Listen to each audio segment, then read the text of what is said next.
है, हमारा जो एक बड़ा परिवार है, इस परिवार में जो हमारी माता है, हमारी बहन है, बेटी है, बुआ है, काकी है, चाची है, ताई है, नानी है, ये जितनी भी माता बहनें यहाँ हैं, महिलाएं यहाँ हैं, अब हम उस जमाने में पहुंच गए हैं जहां ये लड़के भी सामने खड़े स्मार्टफोन का इस्तेमाल करते हैं, जहां हम टीवी पर ढेर सारी चीजें देखते हैं। और आज भी अगर हम इन माता बहनों को घर के अंदर से एक लोटा, बोतल, पुराना डिब्बा उठाकर खुले में शौच करने के लिए भेजते हैं तो निश्चित तौर पर हमारी पगड़ी और प्रेस की गई धोती और कुर्ते को पहनने का फिर कोई मकसद नहीं बचता है।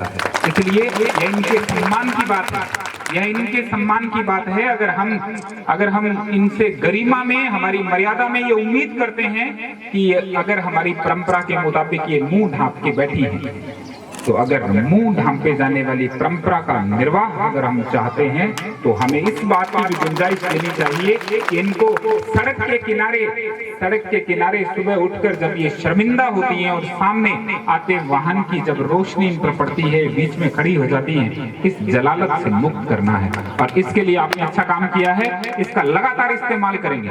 शौचालय बनाने तक हमारी बात नहीं है, हम इसका इस्तेमाल करेंगे क्योंकि अब ये बात दूर तक पहुंच गई है। यह बात जालोर में नहीं रही, यह राजस्थान में नहीं रही, यह देश की वेबसाइट के पटल पर छप चुका है कि दातिया ग्राम खुले में शौच से मुक्त हो चुका है।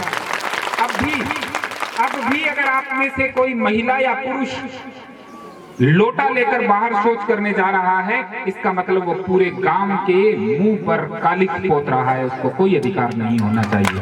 हम सारे लोग इस बात का संकल्प लेंगे। एक भी आदमी अगर बाहर जाता है तो समझाएंगे कि भाई देख, उस दिन बड़ा सा टेंट लगाया था, फूल मालाएं डाली थी, बहुत सारे मेहमानों को बुलाया था, पगड़ियां पहनाई थी, अखबार में बड़े बड़े अक्षर फोटो छपे थे, तब तो हमने कह दिया कि हमारी ग्राम पंचायत खुले में शौच से मुक्त है, और अब हम एक गलत काम कर रहे हैं, ये चलेगा नहीं। इसलिए उसके परिवार में भी अगर कोई वंचित फिर भी रह गया हो, शौचालय बनवाएं और उसका लगातार इस्तेमाल करें।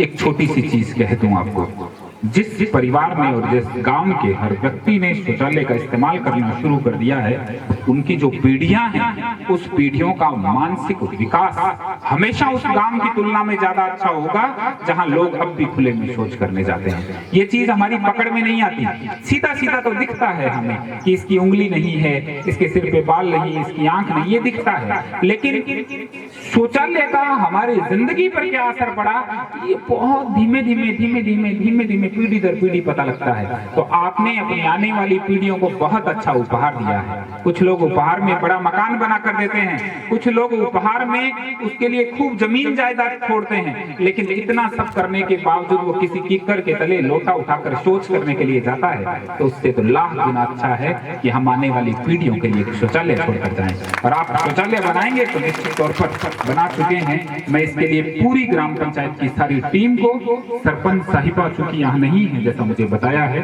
तो निश्चित तौर पर वो सारी शुभकामनाएं मैं महावीर जी को अर्पित करूंगा, उनकी पूरी टीम को अर्पित करूंगा और गांव के प्रत्येक व्यक्ति को अर्पित करूंगा जिसने अपने घर में शौचालय बनाया है। यहाँ कोई फर्क नहीं है। जैसे मेरा नाम जितेंद्र है, मैं पीछे सोनी लगाता हूँ, क्या लगाता हूँ, इससे मतलब नहीं है। इस गांव के प्रत्येक व्यक्ति ने शौचालय बनाया है, वो मेरी तरफ से उतना ही बधाई का पात्र है जितने महावीर सिंह जी हैं। हर उस व्यक्ति को मेरी तरफ से बहुत बहुत धन्यवाद जिसने अच्छा काम किया है। इनको आपने चुना है।